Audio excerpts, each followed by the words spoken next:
Hey everybody, I'm Jody Vance. And I'm George Affleck. And it's time for... Untechnically possible, we're not sure what a day we're having Mercury spun. retrograde.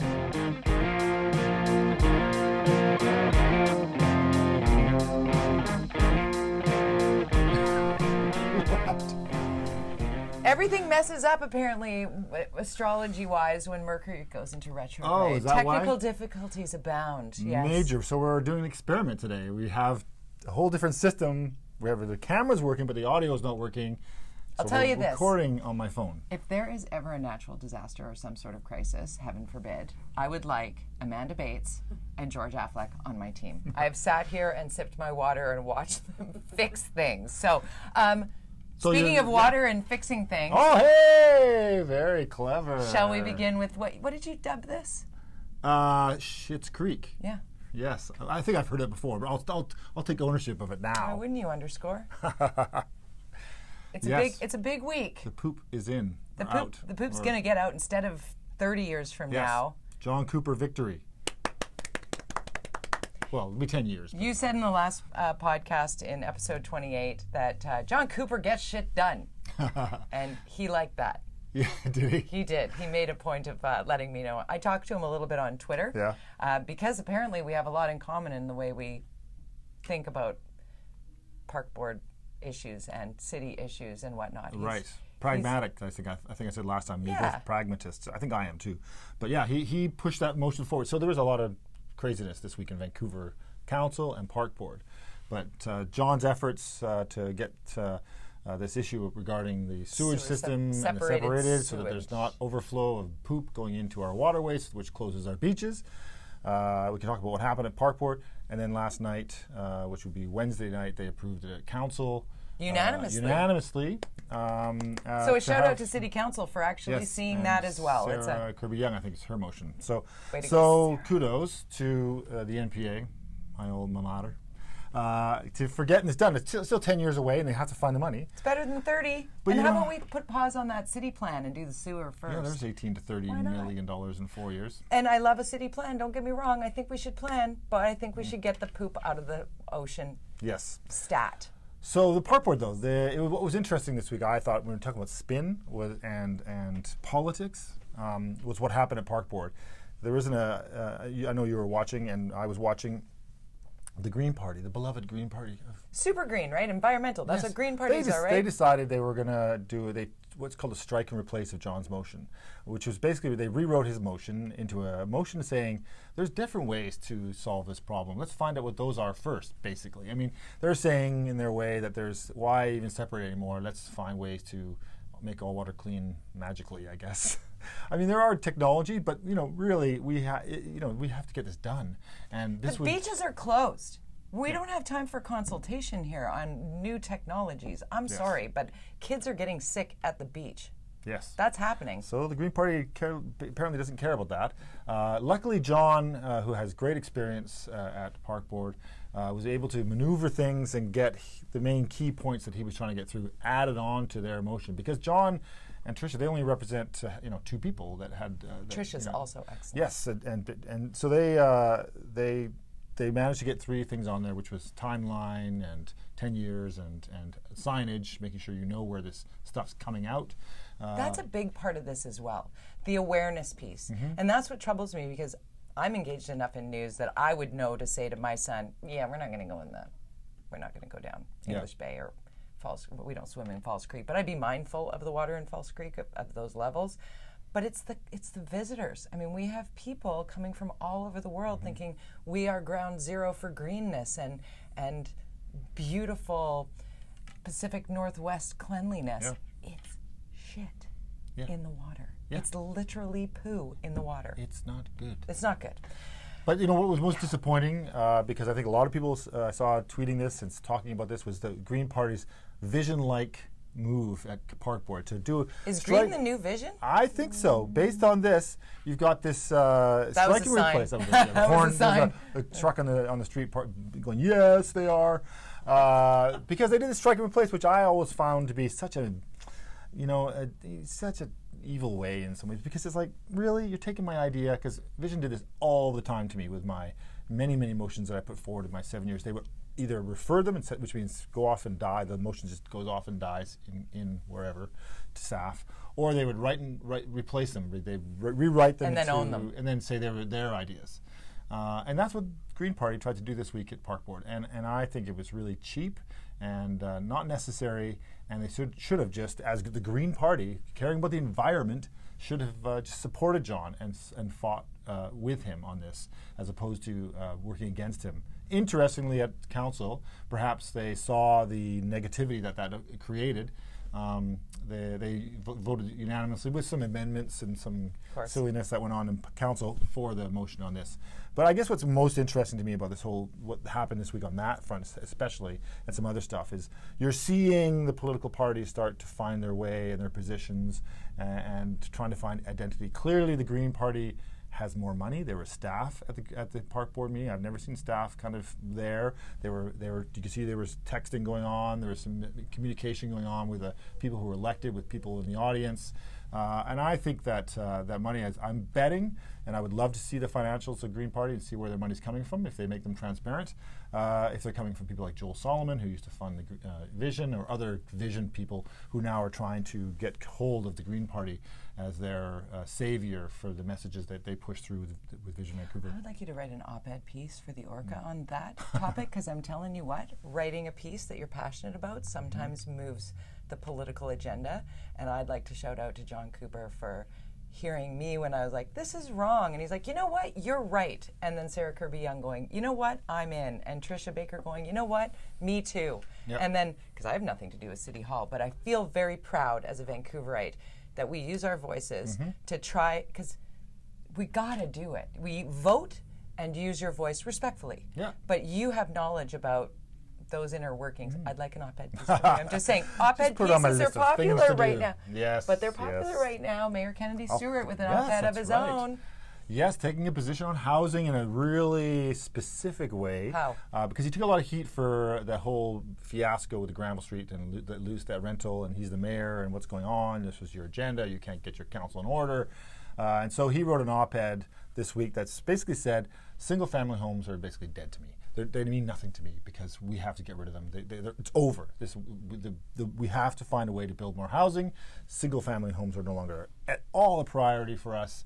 But of course, this is just him talking, and he represents one person on an 11-member council. He is the mayor, but he has very weak mayor. He rents, right? He likes to put that out there. I'm a renter. In a very expensive condo in Yaletown. So poor him. So, but back to what you were saying, a weak council. Go. He's part of a weak council, so he has no real way to know if he can project the future. What I think that op-ed was a positioning for him for 2022 for re-election, where he could say, "Look, I tried to fix the housing problem." The basic concept that he provided was Hector Bremner's ideas from the Yes team. That's what he's presenting the platform from that Yes book Vancouver. That Hector kept holding it's all the stuff that was from that, and he's just taken it his own, which is common in politics. But that's what the Greens did to John Cooper in a way. Absolutely. Right? So absolutely. So we'll see, because he's got to get. We know that Granville Street failed. That project was high-end rental. It failed, and so therefore he knows that the likelihood of achieving the agenda that he wants to on housing if it fails, it's because of other councillors, which he can say it wasn't my fault. If it works, he looks like a rock star. It's a really smart move. It's a good position. It's a very good position. He knows that owners, generally in Vancouver, the politics are owners, especially single-family homeowners, vote for NPA, and the other one, everybody else, renters, generally vote for left-of-center parties. So you can pretty much position yourself as an anti-homeowner in that sort of divide and conquer, which Vision was very good at. You're seeing the province do it. And those people weren't voting for him before anyway. Is that his mindset? Yeah, exactly. It's like, he did. It was an accident. Right. Probably. They didn't know. They thought it was John F. Kennedy. I don't know. Oh, my goodness. So, his campaign signs all said Kennedy. True. He didn't use his last name in any of his campaign. He played that Kennedy card. So there's that whole game that I thought was interesting, and I would say that was definitely a strategy for him for the next 3 years to look like a winner on at least one file, even if he's a loser. Can I talk to you a little bit about the irony? And we were talking about the victory in City Council with regard to the sewer sewage separation or sewer separation to make our waters cleaner. And then in council, there's like a report. Yes, the Greenest City Action Plan update. Greenest City Action Plan update. That seems ironic, doesn't it? In the same week, yeah. In the same week. And in that report, they really didn't. They talk about all. One thing they, oh my God, they said the beginning of the staff report, they talked about how it's so great that the Greenest City Action Plan there's a whole department within the city manager's office that deals with it. But then it's so great that every single department in the city has a micro version of the Greenest City team, and so you have little Greenest City people in every department creating what I believe is just bureaucracy, just creating stalls and slowdowns and everything, with the priority number one being these green things, which of course the environment's important. But to me, this is just roadblocks after roadblocks within departments.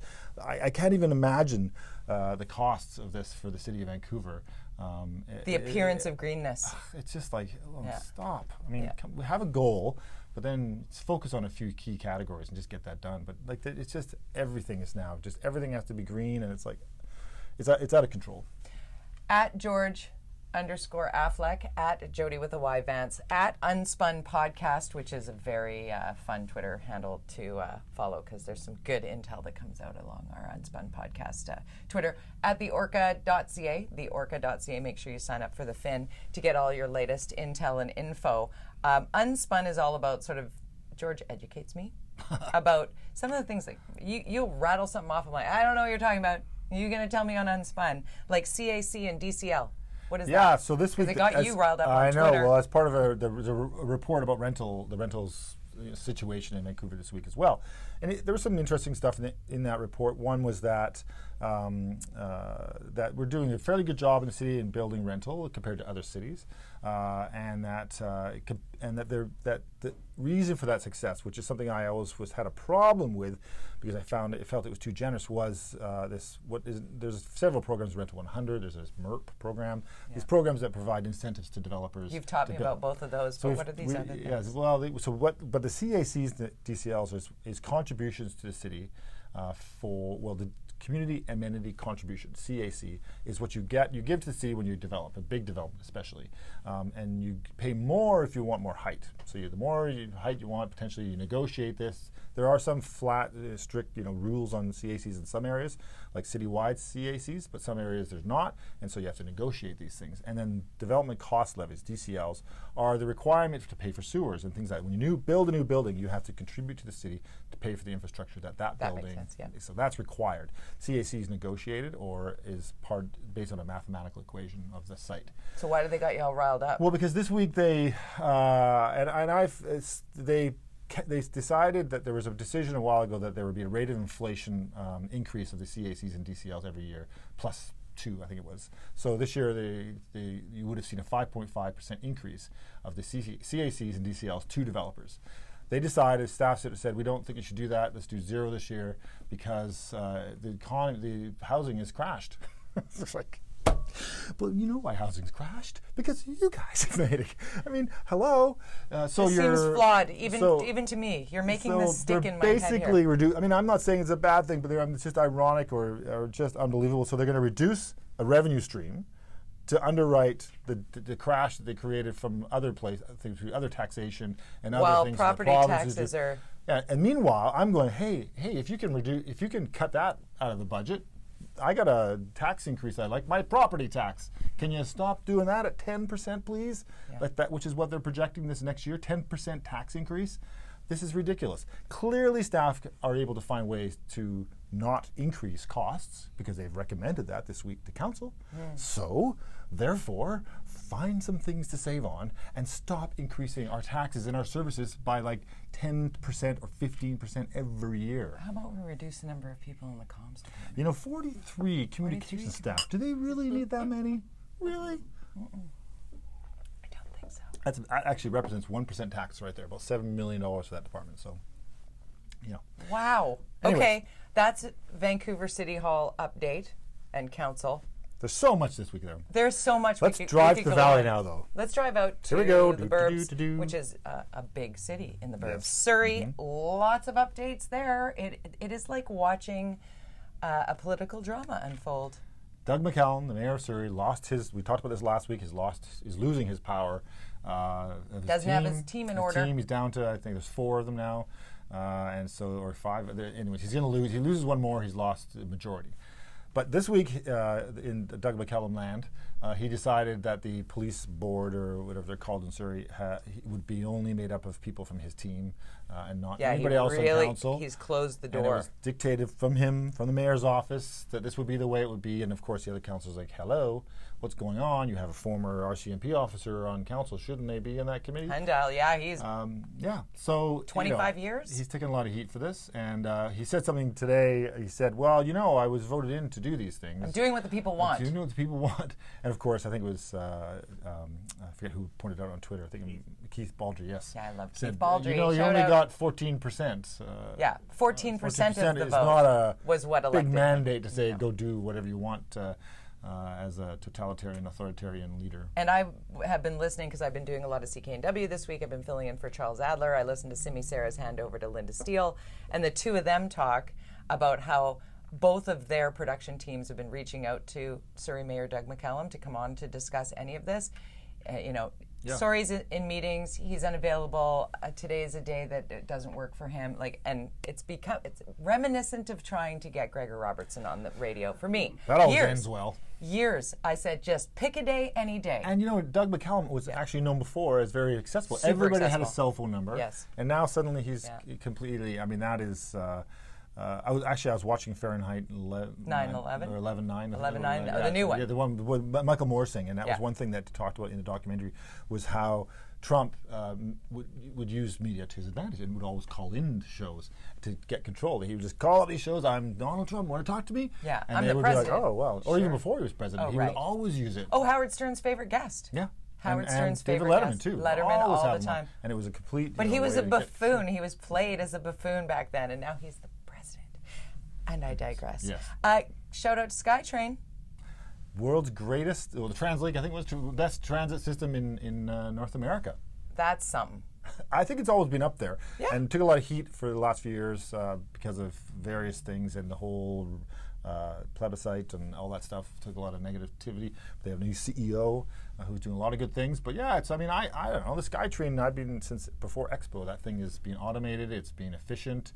It runs on a disk drive, apparently. Yeah. A floppy disk. So TransLink in general won the honor. SkyTrain to Surrey. Yeah, there's another thing Doug McCallum might fail at because he's not going to get that train to Langley, it looks like, unless the province says, okay, well, we'll fund it, but it's not within the cash that they have set aside through the program. So that's another big chunk. So they'll get it to Fleetwood, I think it was, as far as they'll get. But we also heard about 2 new kinds of buses. Yes, we've got the electric bus and then the double-decker bus. A double-decker bus? Who doesn't love a double-decker Hello, bus? Governor. Amanda.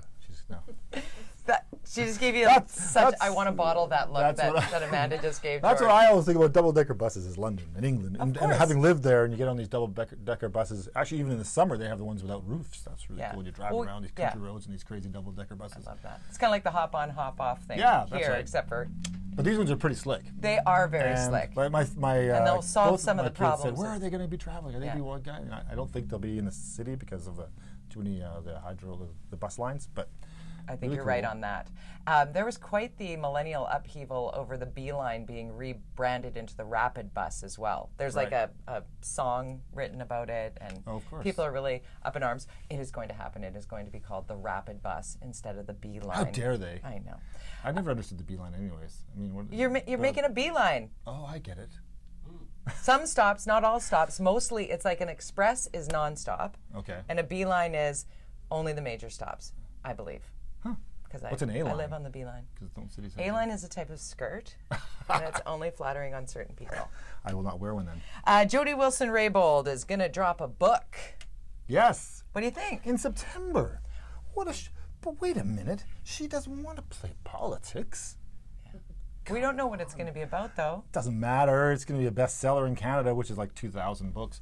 I mean, it's.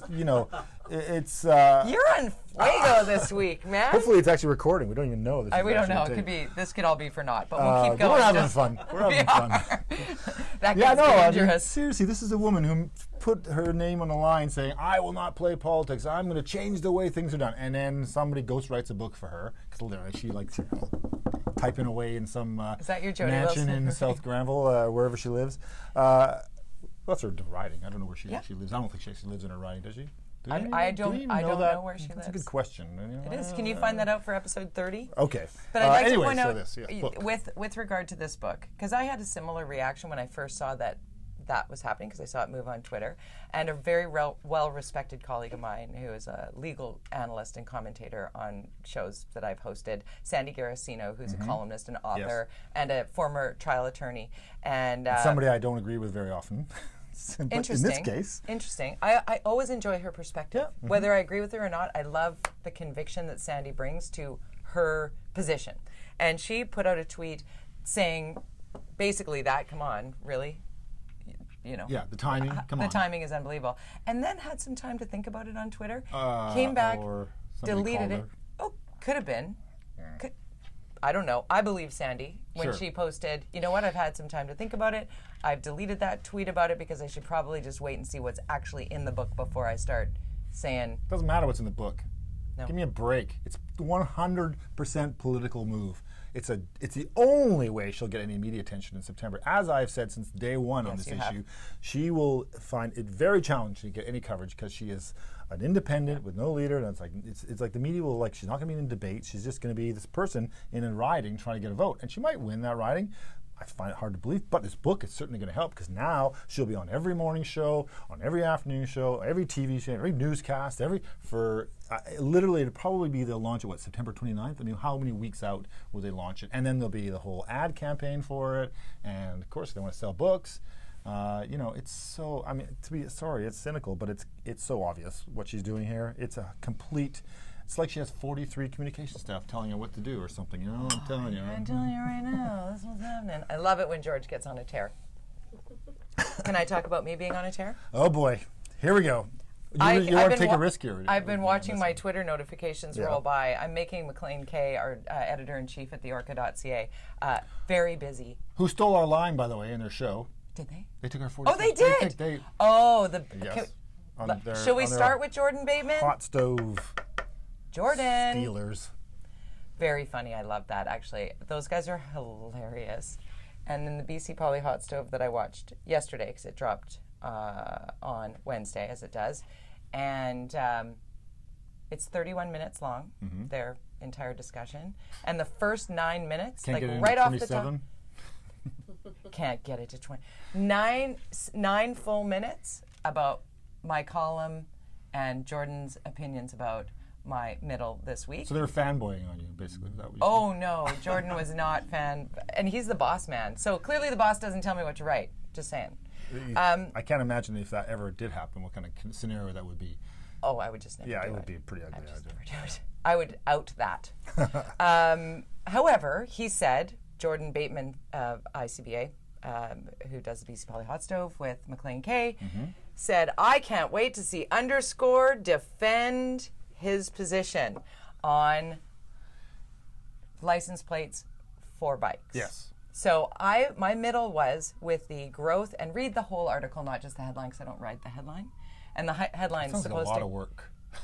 It's supposed to grab you. That'll take me at least 5 minutes. No, it's actually I did read it. It's a really good column and very provocative, of course. I knew it would be. Yes. And I was told, you know what, the cyclist activists are going to attack you.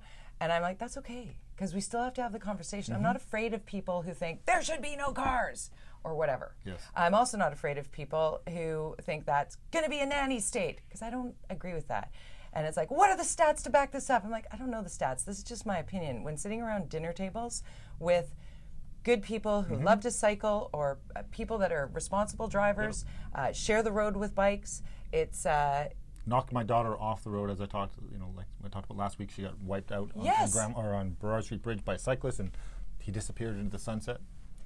And Linda Steele tells the story of her and her husband, who is an RCMP officer, in their car coming out from their building, had a cyclist that figured they had cut him off in some way, and he basically busted off their side view mirror. Really? Yeah, like busted it off. Holy. Linda's like, it all happened so fast, and for her to tell the story is quite something. I got another friend who was in the car with her young daughter, and again, a cyclist thought that they had pulled out onto the roadway across the bike path or whatever, didn't like it, yelling obscenities, slamming his hand on her car, spat on her window. If that person had had a license plate on the back of their bike, there would be some accountability there. I'm not talking about pulling people over and finding them for not wearing a helmet, because guess what? You're not hurting anybody but yourself if you don't want to wear a helmet. I don't agree with that nanny state kind of stuff, but the accountability of a cyclist feeling that any car is an affront to their right to the roadway, there needs to be some way to identify them. And I draw a parallel, which pisses all of them off apparently, to me having to license my dogs. I have 3 dogs, they all have licenses. And it's a moneymaker for the city. it's $15. Yeah, Okay. There's about 1 million dogs in Vancouver. Right, but if 4 somebody's times as many human beings. But if I think, somebody's dog in attacks Yaletown. one of my dogs, I can look at their license and hold that owner accountable for whatever Yes. vet bills or Yeah. what have you. So I license my dogs, and I've never had a problem. Touch wood to this Can point. I actually go up to a person with a dog license? Can I see your license because your dog's shitting all over my kid's playground? Yes, Oh, okay. Good. you absolutely can. I will do that next time because it happens a lot. You That, do there's it. 2 issues. Better still. Dog poop and bike licenses. Those are the 2 things you never bring to city council No, because people will freak out. oh my God. So 'Cause you Melissa- you're getting a taste of it already, yeah. And, Yeah, I'm and fine with you're- it. Yeah, but Melissa brought it in 2013, and Vision punted it into the Neverland of referral to council to staff, and it goes where motions go to die. And Adrian brought a motion once about dogs, and we had 200 people yelling at her. And so But my thing here is responsible dog owners don't push back on the license, and responsible cyclists don't push back on the idea of being identifiable. And people, Jordan, I wasn't sure. well, he if doesn't Jordan- like the bureaucracy. But I don't know that he actually read my column, He because thinks he's it's like, a what, tax? kids on Strider bikes? And I'm like, no. If the children are with the parents who have an identifier on their bike, you identify the parent, you identify the adult, you identify the responsible human. But once kids start to free range and they go, I like the idea of my 11-year-old boy having to sign up and I think it's kinda understanding cool to have the a rules. cool little license Cool plate. little license plate, a couple zap straps. I think they had one when I was a kid, briefly. Did they? Yes. Yes. And that's the argument I'm also getting. They happened once and they didn't work, so they got... And I'm like, that was before bike Who are lanes. these people that talk like that? I don't know, but that's how I read their tweets. At me. Makes it feel At Jody makes it feel Vance. so much fun. At George _ George Affleck. You know what, though? Everybody's allowed to have their opinion, including those I disagree with. That's why I love to put it out there each week with the middle. I will say, sorry, Jordan. While I understand where he's coming from, and Go I ahead, think he's George. talking about bureaucracy and taxation, liberty. What were you saying? Sorry, he's Jordan? kind of libertarian. I agree that licensing makes sense. I think it's a good way to keep control, and I think actually it's a good revenue maker for the city. Whether we can do it or not, well, maybe Melissa can bring her motion back. It's been 5 years, 6 years. I'll say this to the naysayers on that, it being a revenue generator, don't make it a yearly renewal. You get it like you do your social insurance number. You get the plate. It's a one-time cost. It just covers the cost of the plate and mailing it to you, and it goes from bike to bike Can to it bike come with to a bike. test about how to ride a bike? Like, know what No. you're left. You must have a bell. That's on the individual. That's on the bells. individual. Can we just get some bells on I have some a bikes? bell. I have a helmet. There are 4 bikes in my garage. I have a horn. use bike. I love cycling. So people are like, you just don't like... See, again, that's the tone of voice. You don't like bikes. I'm like, I do. I cycle everywhere. I've got to try this character-driven tweet reading skill. Let's go do that, 'cause we're Mine is going actually, over on "You're a time." jerk, George. I hate you. Okay, and on that note, that's UnSpun for week 29. Bye. We hope.